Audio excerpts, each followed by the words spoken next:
Newsweek is reporting that this could be the day that President Biden signs the legislation with his name on it that will send eligible Americans, send you, if you're one of those eligible, your portion of the $1.9 trillion Corona relief package, your portion of that. It says eligible Americans. This is from Newsweek.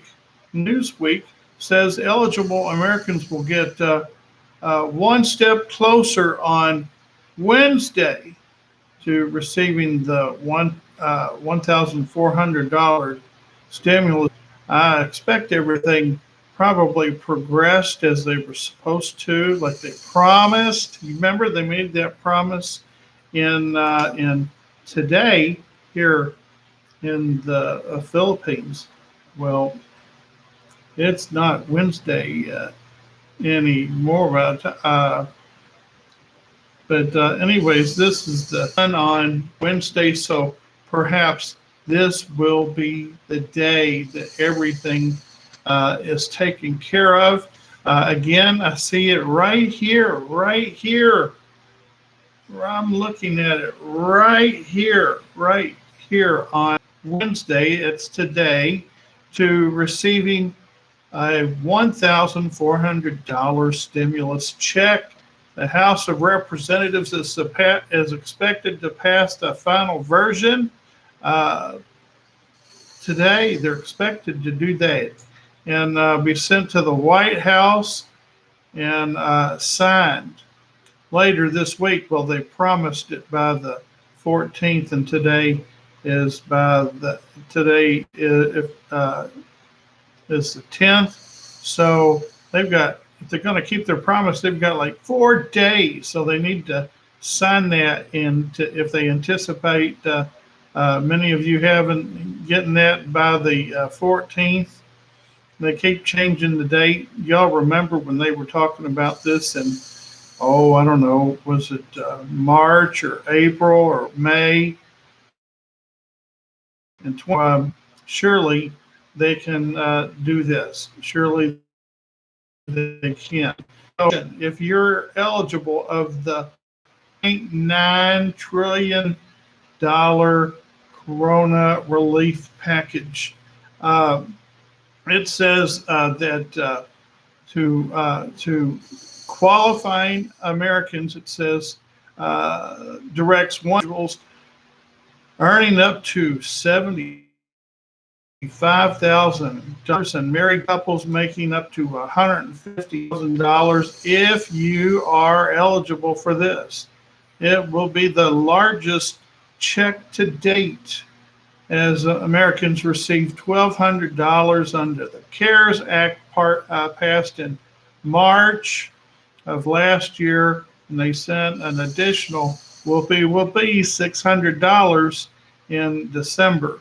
And so they've been promising this help for a long time. Joe Biden has stated that these checks will provide immediate relief for millions of people that are going to be able to use it in a very constructive way and also grow the economy in the process. I know that most Americans to whom I speak, they want this to happen quickly. Yes, but some have used that most people will either save the cash or use it to pay off debt, just like they did with the first 2 payments. We will see how that goes. Now, also, I want to talk a little bit about prayer.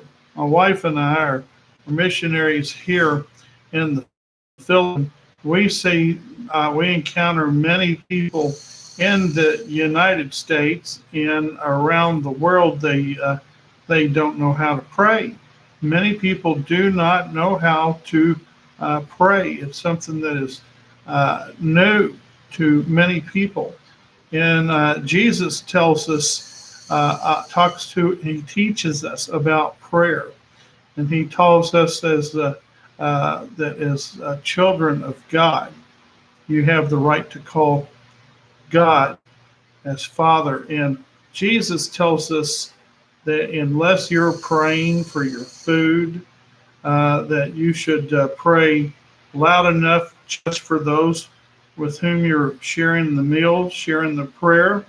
But or if you're called on to pray for a big assembly, you pray as appropriate for that event. But in general, Jesus teaches us that when we pray, that we need to go into our secret place. And after we have shut the door, we talk to our Father, which is in private, and He will reward us openly. And so I want you to turn, if you can, real quickly, turn to the book of 2 Kings, chapter 4, and we're going to use the King James Bible, but that doesn't mean that we don't believe that this Hebrew prophet spoke King James English. It's just seems to be the most prevalent English language Bible. And so going to see here, we're going to start chapter 4, verse 8.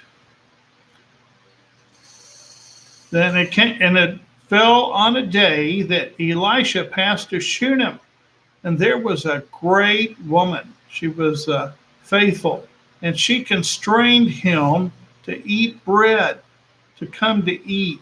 And so it was that as oft as he passed by, he turned in there to eat bread, to get food.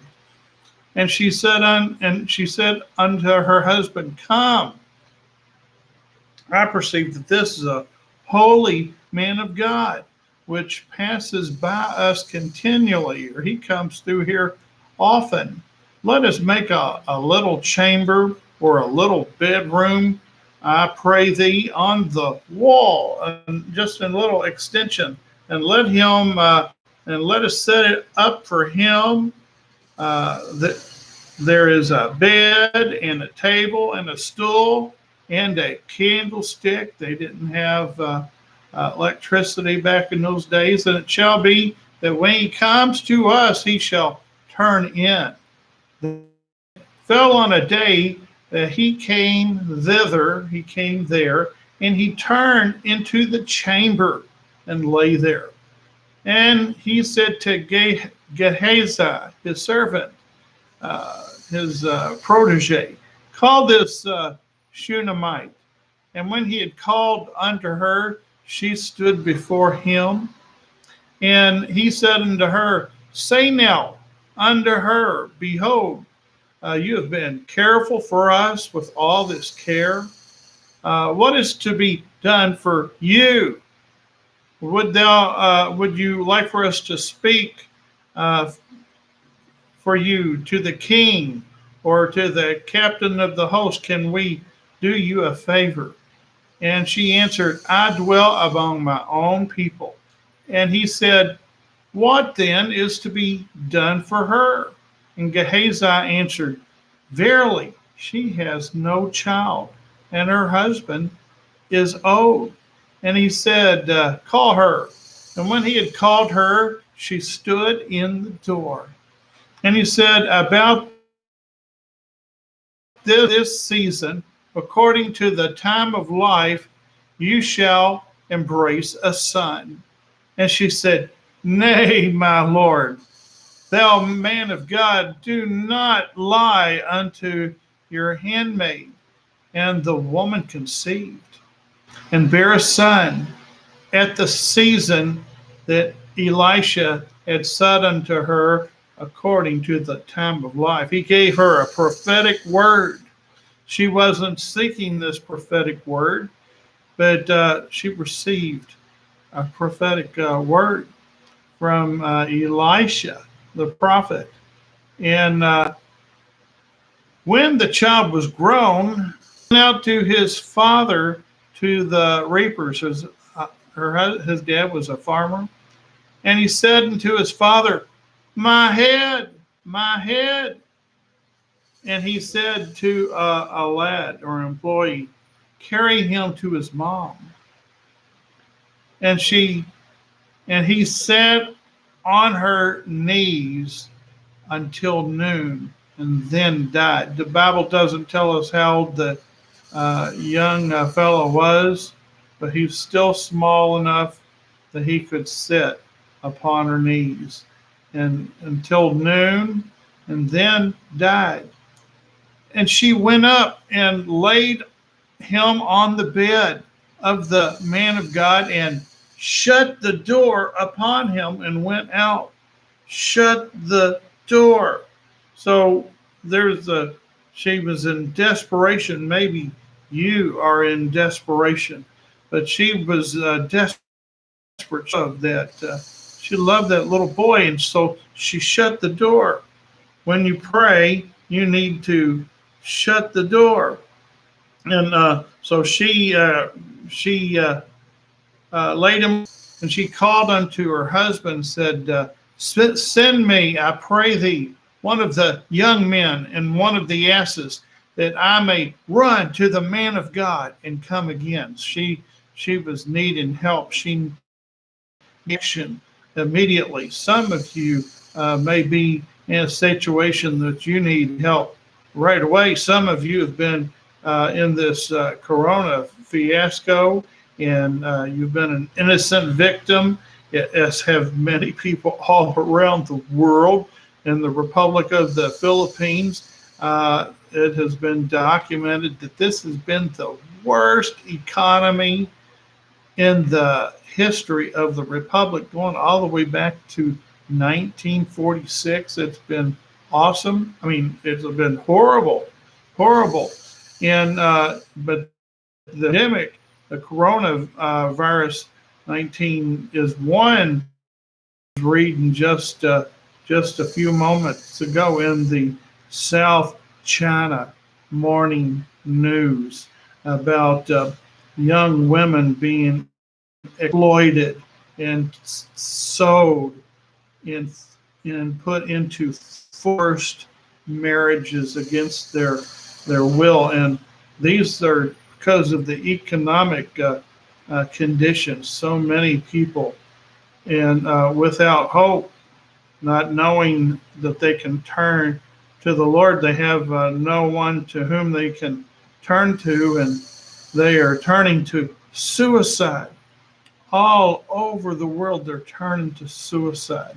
But this pandemic is amplified in Asia, Southeast Asia, South Asia. It's a bad thing. So a lot of people are needing help. They're needing help, and they running for help. Maybe you're one of those people who are running for help. She called unto her husband, send me one of the young men and one of the asses, that I may run to the man of God and come again. So she knew that she needed the man of God. She needed to hear from God. You might be one of those people that need to hear from the Lord. And so this is why this is here. And so, and he said, wherefore will you go to him today?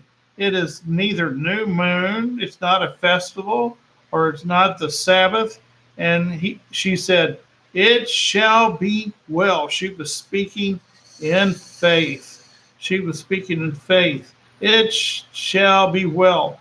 Then she saddled an ass and said to her servant, drive and go forward, slack not thy riding from me, except I bid thee. And so she went and came unto the man of God to Mount Carmel. And it came to pass, when the man of God saw her afar off, that he said to his Gehazi, his servant, his protege, he was being trained to be trained for ministry. And he said, He said, yonder it is that Shunammite. Run now, I pray thee, to her, and say to her, is it well with you? Is it well with your husband? Is it well with the child? And she answered, it is well, but she's speaking in faith. She was speaking in faith. It is well. And when she came to the man of God, to the hill, she caught him. She fell down by his feet. But Gehazi is trying to be godly and righteous. Gehazi came near to push her away, but the man of God said, let her alone, for her soul is vexed within her, and the Lord has hid it from me and hath not told me. See, brothers and sisters, you can't expect your man or woman of God, you can't expect them to know everything, because there are many times that we can tell that something is going on, but sometimes the Lord doesn't give us all of the information, so we've got to wait upon you to tell us what is going on. And then she said, did I ask a son from you? Did I not say, do not deceive me? Then he said to Gehazi, who was his protege, gird up your loins, hurry up, get dressed, and take my staff in your hand and go your way. If you meet anyone, don't salute him, don't say hello, answer him not again, and lay my staff upon the face of the child. And the mother of the child said, as the Lord lives and as your soul lives, I will not leave you. And he arose and followed her. And Gehazi passed on before them again to meet him and told him, the child is not awakened. And when Elisha was coming to the house, behold, the child was dead and laid upon his bed. He went in therefore and shut the door. When you do serious praying, sometimes you've got to shut the door. When Jesus prayed for the young woman and the people began to mock and they began to laugh, the unbelievers began to mock and laugh, Jesus had them all put out of the house, and he only allowed himself, Peter, James, and John to be present. Everyone else, except for the parents, he had put out, the unbelievers he had put out. So he shut the door upon them and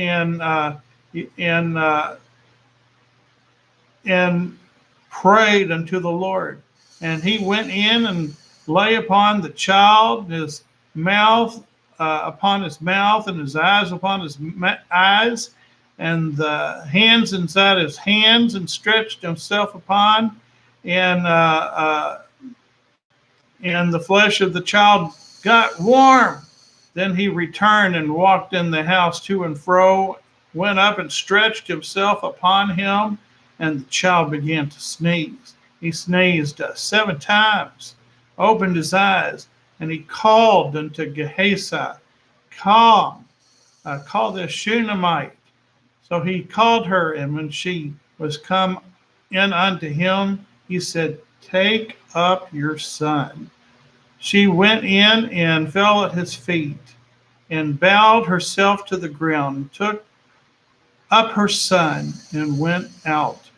Now, brothers and sisters, it didn't take us long to read this brief portion of Scripture, but I want to tell you, this is real history, and it involved real people, and it involved real time. This widow, this woman of Shunem, her faith was put to the test, because it took us a few minutes to read this, but this took time.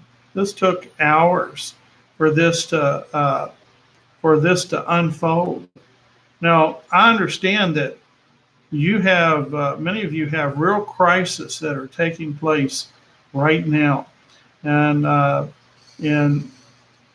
it's like they say, a minute depends on how long a minute is, depends on which side of the bathroom door you're on. So I'm sure this seemed like to this woman that it stretched on, and maybe you're in a situation where you feel like things are stretching on, but you'll remember that Jesus teaches us. He teaches us that blessed is he or she, blessed are those who have not seen and yet believe. Blessed are those who have not yet seen the promise, the manifestation of your promise, and yet you believe and still believe.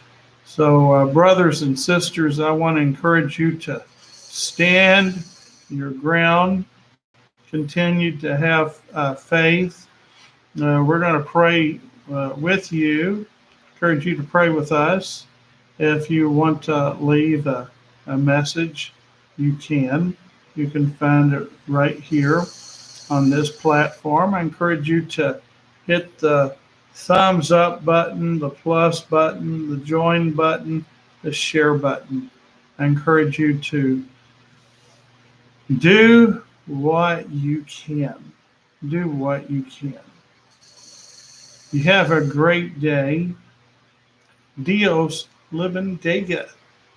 God bless you. And